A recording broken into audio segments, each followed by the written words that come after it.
வணக்கம் நேர்களே, இரவு நேரத்திற்கான ஐரோப்பிய செய்திகளின் சுருக்கம். ஹவுதி கிளர்ச்சியாளர்கள் தாக்குதல், செங்கடலில் மூழ்கிய சரக்கு கப்பல். கடந்த 12ஆம் தேதி ஏடன் வளைகுடாவில் செங்கடல் பகுதியில் கிரீஸ் நாட்டைச் சேர்ந்த சரக்கு கப்பல் மீது ஹவுதி கிளர்ச்சியாளர்கள் நடத்திய தாக்குதலால் கைவிடப்பட்ட சரக்கு கப்பல் செங்கடலில் மூழ்கியது.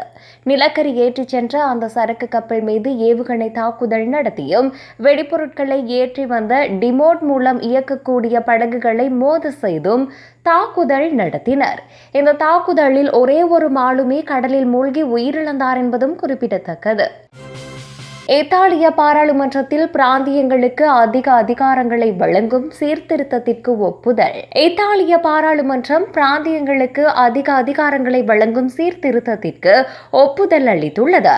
லீக் தலைவரும் துணை பிரதம மந்திரியுமான மேட்டியோ சால்வினி அனைத்து இத்தாலியர்களுக்கும் கிடைத்த வெற்றி இது என பாராட்டியுள்ளார். பிரான்சில் GUD அமைப்புகளுக்கு தடை, தீவிர ஆலோசனையில் உள்துறை அமைச்சர். பிரான்சில் தொழிற்சங்க நடவடிக்கையின் போது வன்முறையில் ஈடுபடும் அமைப்பை தடை செய்ய அந்நாட்டு அரசாங்கம் தீர்மானித்துள்ளது. ஆர்ப்பாட்டத்தின் போது நிகழும் வன்முறை சம்பவங்களுக்கு பின்னாலும் குரூப் யூனியன் டிஃபென்ஸ் என்னும் ஒரு அமைப்பைச் சேர்ந்த உறுப்பினர்கள் உள்ளதாக உள்துறை அமைச்சர் சுட்டிக்காட்டியுள்ளது. தொழிற்சங்கத்தினரின் பின்னால் மறைந்துள்ள அவர்களை தடை செய்ய நடவடிக்கை எடுக்கப்பட்டுள்ளது. மேற்குலக நாடுகளின் விமான நிலையங்களை தாக்கி அழிக்கப் போவதாக புட்டின் பகிரங்க எச்சரிக்கை. உக்ரைனுக்கு விமானங்களை வழங்கும் நேட்டோ நாடுகளின் விமான நிலையங்களை தாக்கப் போவதாக ரஷ்ய ஜனாதிபதி விளாடிமிர் புட்டின் எச்சரித்துள்ளார்.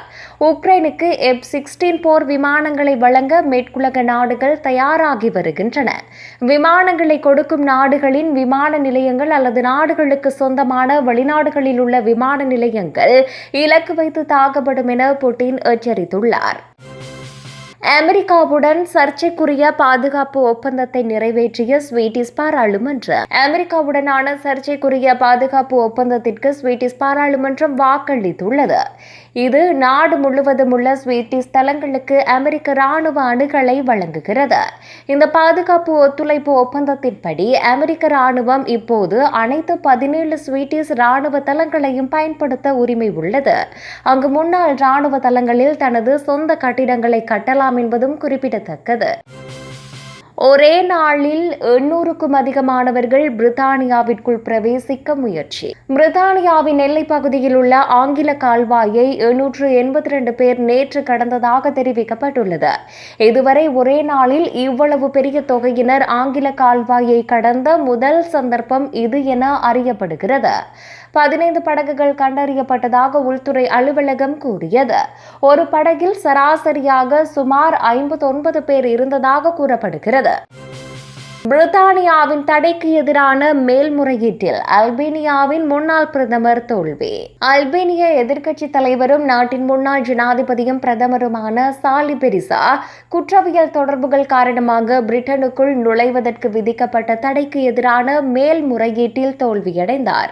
அல்பேனியாவின் பிரதான எதிர்க்கட்சியான ஜனநாயக கட்சியின் தலைவரான பெரிசா ஒழுங்கமைக்கப்பட்ட குற்றம் மற்றும் ஊழலுடன் தொடர்புடையதாக கூறப்படும் குற்றத்துக்காக 2022 இங்கிலாந்திலிருந்து தடை செய்யப்பட்டார். பின்லாந்தில் நடந்த கத்திக்குத்து தாக்குதல், இனவெறியால் தூண்டப்பட்ட சம்பவம். பின்லாந்தில் மற்றொரு இனவெறி தாக்குதல் மேற்கொள்ளப்பட்டுள்ளதாக போலீசார் தெரிவித்துள்ளனர். வடக்கு பீனிஸ் நகரத்தில் உள்ள ஒரு ஷாப்பிங் சென்டரில் இந்த தாக்குதல் நடத்தப்பட்டுள்ளது. வெளிநாட்டு பின்னணியைச் சேர்ந்த 12 வயது குழந்தையை கத்தியால் குத்தி கடுமையாக காயப்படுத்திய பின்னர் அதே ஷாப்பிங் சென்டரில் வெளிநாட்டு பின்னணியைச் சேர்ந்த ஒருவருக்கு எதிராக இதுபோன்ற தாக்குதல் நடத்தப்பட்டதாக போலீசார் தெரிவித்தனர்.